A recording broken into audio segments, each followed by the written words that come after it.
Hi, and welcome to the Stockscores Market Minutes for April 2nd, 2012. You can register for my free weekly newsletter at the address on screen, stockscores.com/newsletters.asp.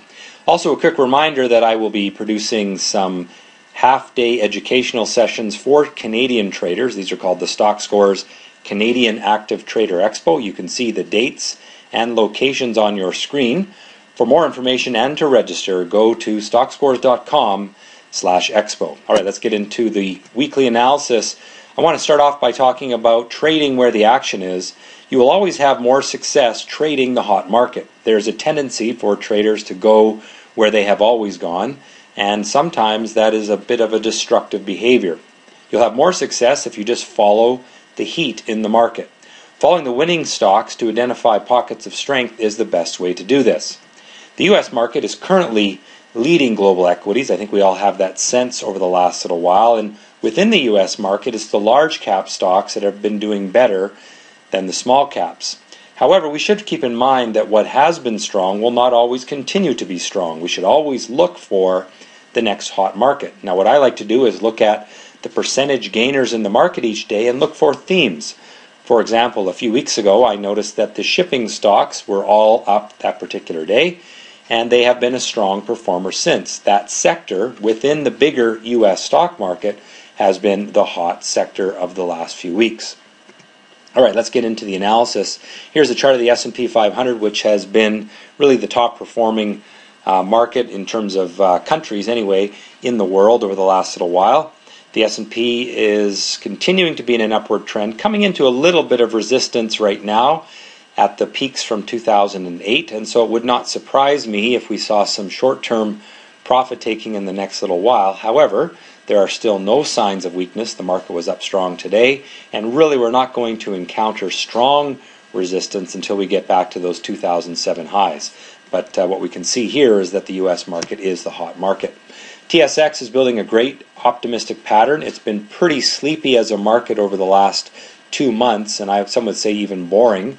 But if we can get a break through that red line of resistance, I think this market will come back into favor.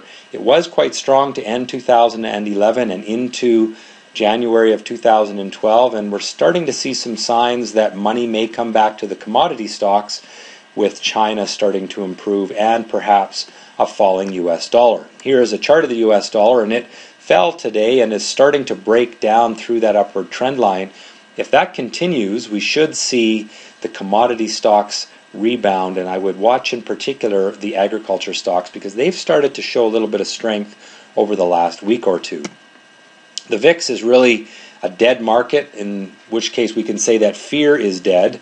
This market is at all-time lows, probably due for a little bit of a bounce back simply because it got oversold, but it looks to me like there is no major sources of fear in the market right now. We should always keep an eye on this, but for now, nothing to really worry about.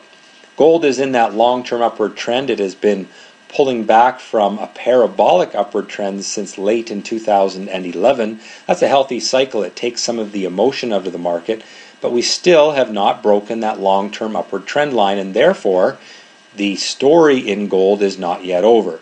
Now, it may take some time still. We haven't really come to the conclusion of this price pattern, but keep an eye on that as it could end up breaking higher in the next little while. And of course, if the U.S. dollar does break down, well, that should help gold move higher as well. Crude oil is, and I'm showing here this week the chart of Brent crude because it seems to be the more global reference point for crude oil. It is bumping up against resistance in a cup and handle pattern, trading in relatively narrow sideways range for 2012. If we can break through the upper boundary of that pattern, that would be a real solid sign that oil is moving higher. Now, oil can move higher because something politically goes wrong. Let's say Iran causes more problems. That's not necessarily good for the world. If oil goes higher because the economy globally is improving, well, then that's a positive for stocks. So if crude oil is able to break through that resistance line at about 107, 108, then that would be a sign globally that things are getting better, provided it's not motivated by some political breakdown. So I am bullish on U.S. stocks, but cautiously so. Canadian stocks, I continue to be neutral, but I do think that there's a great sense of optimism slowly building. Gold, I'm neutral. I think long term it remains solid, but in the short term we're stuck in that sideways range. And oil is neutral until we can break through resistance. Basically, U.S. stocks are strong, but they are due for some profit taking. That may bring a rotation back to commodity stocks, particularly if the U.S. dollar weakens. So keep an eye on that chart of the UUP, in contrast with charts like the FXA, which is the Australian dollar, or the FXC, which is the Canadian dollar. Well, that has been the Stockscores Market Minutes for April 2nd.